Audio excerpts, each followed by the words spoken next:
Supreme court ने केंद्र सरकार को दिया झटका। सुप्रीम कोर्ट ने केंद्र सरकार को लगाई फटकार। 7 दिनों के अंदर केंद्र सरकार को देना होगा जवाब। वक्फ कानून को लेकर सुप्रीम कोर्ट में हो रही थी सुनवाई। कोर्ट के सवालों से बैकफुट पर नजर आई केंद्र सरकार।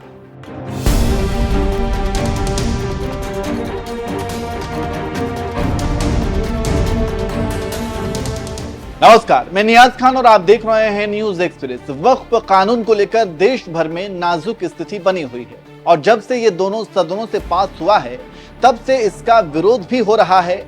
वहीं दूसरी तरफ सुप्रीम कोर्ट में भी इसकी सुनवाई चल रही है। इस कानून के खिलाफ सुप्रीम कोर्ट में 73 याचिकाएं दाखिल की गई हैं और इन्हीं याचिकाओं पर सुप्रीम कोर्ट में सुनवाई भी हो रही है।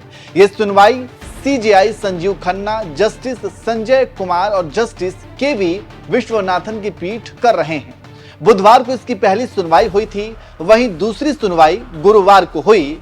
पहली सुनवाई के दौरान सुप्रीम कोर्ट ने केंद्र सरकार से वक्फ बाय यूजर संपत्तियों के प्रावधानों को लेकर सवाल पूछा। अदालत ने पूछा, 14वीं से 16वीं शताब्दी के बीच बनी अधिकतर मस्जिदों के पास कागजात नहीं होंगे तो इनका रजिस्ट्रेशन कैसे होगा।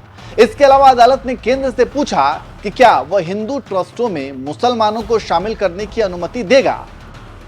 तो इस तरह के सवाल के साथ सुप्रीम कोर्ट में पहली सुनवाई खत्म हुई थी। उसके बाद गुरुवार को दूसरे दिन सुनवाई हुई, लेकिन केंद्र के पास सुप्रीम कोर्ट के सवालों का जवाब नहीं है और जवाब देने के लिए मजबूरन केंद्र को 7 दिनों का वक्त भी लेना पड़ा।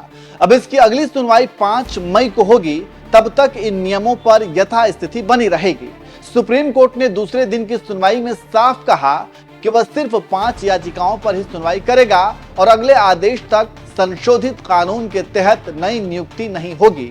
वक्फ बाय यूजर नोटिफिकेशन या वक्फ की घोषित हो चुकी संपत्ति को रद्द नहीं किया जाएगा।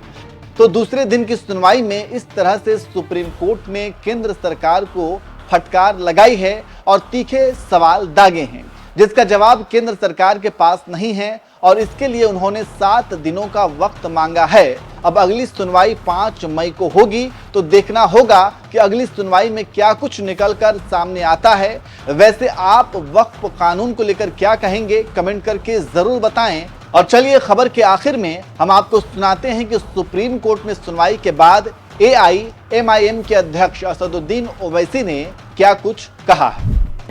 हम पूरे उस बिल को उस एक्ट को अनकॉन्स्टिट्यूशनल मानते हैं और ये आर्टिकल 25, आर्टिकल 26, 14 और 15 और 29 का ग्रेव वायलेशन है। ये हम पहले से ही बोल किया है और आज फिर आपके सामने रिपीट कर रहा हूँ।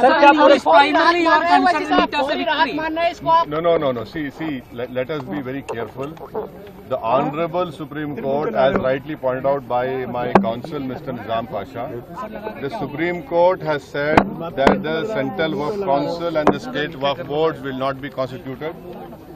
Waqf by user cannot be deleted.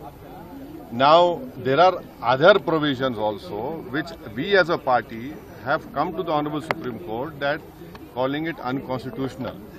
Now, whenever it will be heard, our counsel, Mr. Nizam Pasha, on behalf of me, will be arguing it. As you know very well that during the deliberations of the Joint Working Committee, I have given a Dyson report opposing all the amendments that were proposed by the government. And during the debate in the Parliament on the consideration or passing of that bill, I have opposed each and every amendment. I have called it unconstitutional. I still call this law as unconstitutional, as violating the fundamental rights of Article 14, 15, 25, 26 and 29. So our legal battle will continue to ensure that this act, against this act will continue.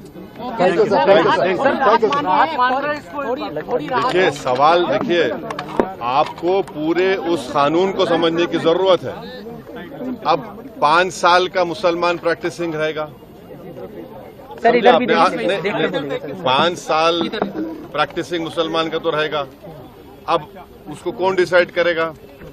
अब कोई महिला है उसको कौन decide करेगा? तो ऐसे कई उसमें जो अमेंडमेंट्स के जरिए लॉ बनाया गया है, हम उसके आज भी मुखालिफत कर रहे हैं और कल भी अपोज करते रहेंगे। और लीगली हम सुप्रीम कोर्ट में चैलेंज किए, हम उसको उन तमाम चीजों को violation of the fundamental rights मानते हैं। ठीक है, धन्यवाद। Thank you.